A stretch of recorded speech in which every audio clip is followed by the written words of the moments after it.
Jadi apapun pikiran orang, dia harus bisa disajikan untuk dibantah itu. Termasuk pikiran tentang surga, pikiran tentang nasionalisme itu. Jadi nggak ada alasan bahwa kampus itu menutup diri dari semacam canggung tar ini soal agama segala macam. Enggak. Agama itu dibahas di kampus bukan keyakinannya, tetapi argumen tentang agama tuh, argumen tentang keyakinan. Jadi itu sebetulnya yang menyelamatkan dunia Eropa dari perkelahian perang agama di sana, karena kampus membuka diri untuk memeriksa semua argumentasi yang teologiska, yang metafisik. Jadi biasakan aja mengundang orang. Anda punya pandangan tentang nasionalisme, oke, letakkan di meja, kita diskusikan sampai betul-betul telanjang.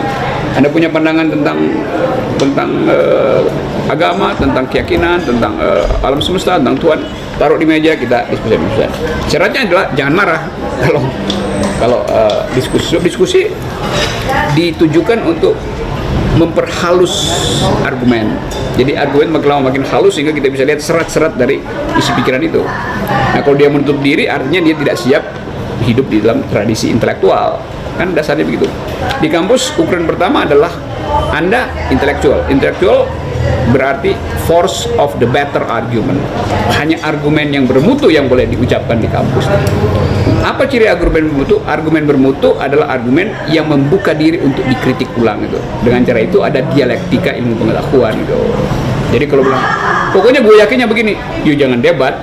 Begitu you bilang, pokoknya itu artinya you menutup peluang untuk bertengkar secara rasional. Gitu dong. Mereka membagikan kayak semacam ini flyer, itu ternyata mereka isinya seperti, maaf saya harus menyebut syarat Islam, harus di sini harus seperti ini dan sekuler ini begini. Gimana kita menyikapi fenomenanya sendiri? Saya kira biasa aja orang mengedarkan itu, tapi mesti ditekankan bahwa Anda mengedarkan artinya Anda ingin terbuka untuk dipersoalkan.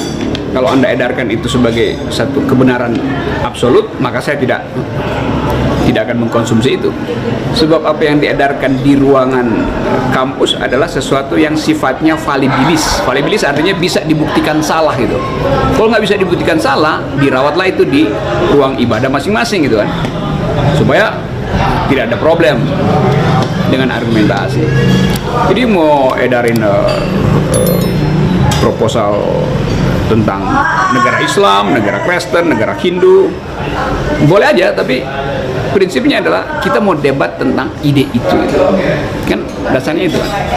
Dalam Islam misalnya juga banyak ayat yang bisa diperdebatkan, ayat-ayat yang bersifat sosiologis, muamalah, misalnya soal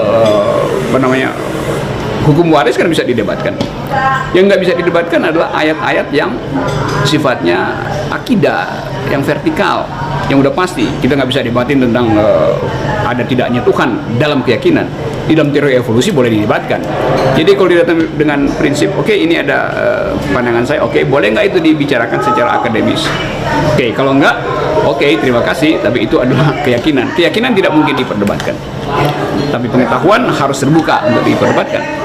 tapi cara menyadarkan orang-orang yang ya Simple aja, bilang aja, oke, leaflet Anda menarik, saya mau bertanya, saya mau ajukan problem, saya undang Anda masuk kelas, kita debat di situ kan itu kan gaya yang biasa di luar negeri juga begitu. Banyak pandangan yang absolut, tapi kalau dia dipersiapkan untuk dipertengkarkan secara akademis, yang absolut juga bisa jadi relatif akhirnya. Jadi nggak ada pengentalan ideologi yang habis-habisan di kampus. Kan kampus tempat orang menikmati masa muda kan. Masa muda adalah masa di mana semua kemungkinan harus diperlihatkan sebagai milik bersama. Hanya dengan cara itu kampus bisa tumbuh. Kampus adalah tempat kemungkinan diolah dengan akal gitu. Bukan tempat keyakinan. Kalau keyakinan adanya di ruang-ruang privat,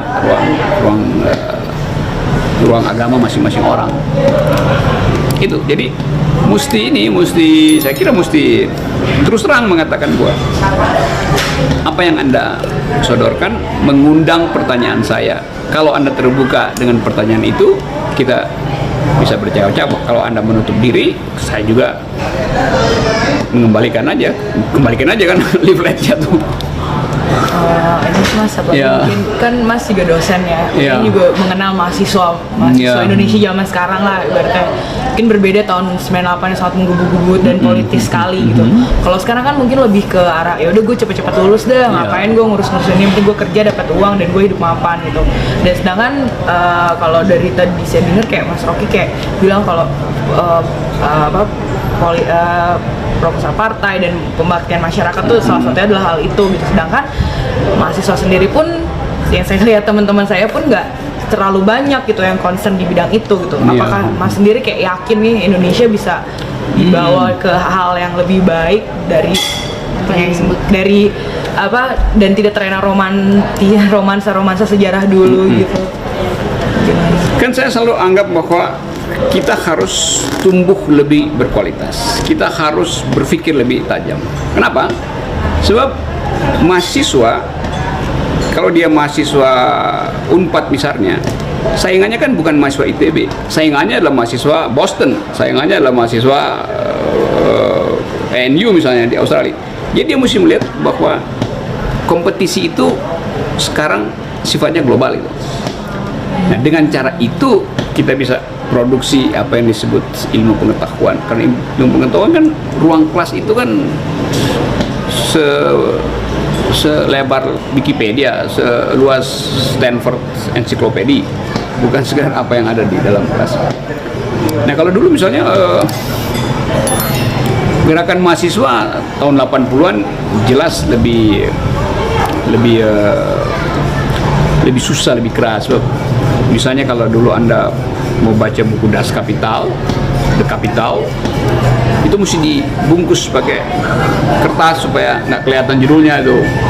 Buku-buku kiri misalnya, buku-buku yang anti militer. Kalau lagi diskusi kayak begini sekarang di sini misalnya, kita mesti pastikan bahwa jendela belakang itu dibuka ya, karena kita mau loncat kalau diserbu. Sekarang kan justru nggak ada kan.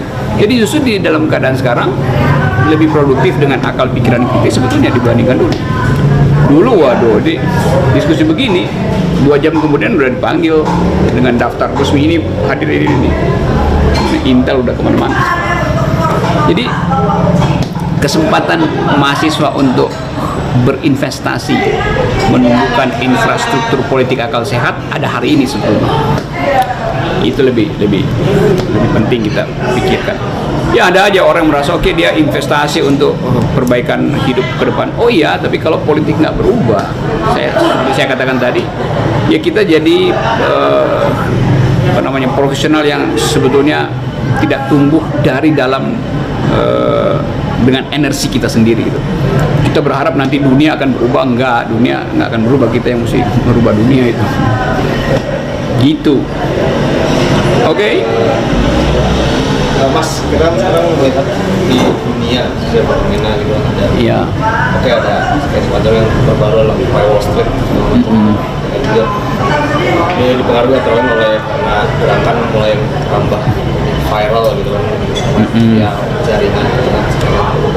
Cuman saya sendiri melihat, saya melihat kadang-kadang ada keengganan dari mahasiswa itu mungkin melakukan politik yang tadi Mas bilang face to face itu. Jadi ada semacam ya istilah itu kliktivism gitu kan, jadi tinggal mengklik TV. dan dia melakukan menyumbang sesuatu untuk itu, dia ada hasilnya klik face to face. Mungkin saya ingin tanyakan bentuk ideal dari politik kewargaan mahasiswa gitu kan. Tetap yang ideal adalah pertemuan pikiran sekaligus pertemuan wajah gitu. So argumentasi bisa diedarkan lewat buku, tetapi politik artinya memahami manusia itu, dan manusia itu ada di matanya, penderitaannya kita baca di matanya, bukan pada keluhannya di Facebook itu. Nah, inti dari politik sebetulnya adalah itu.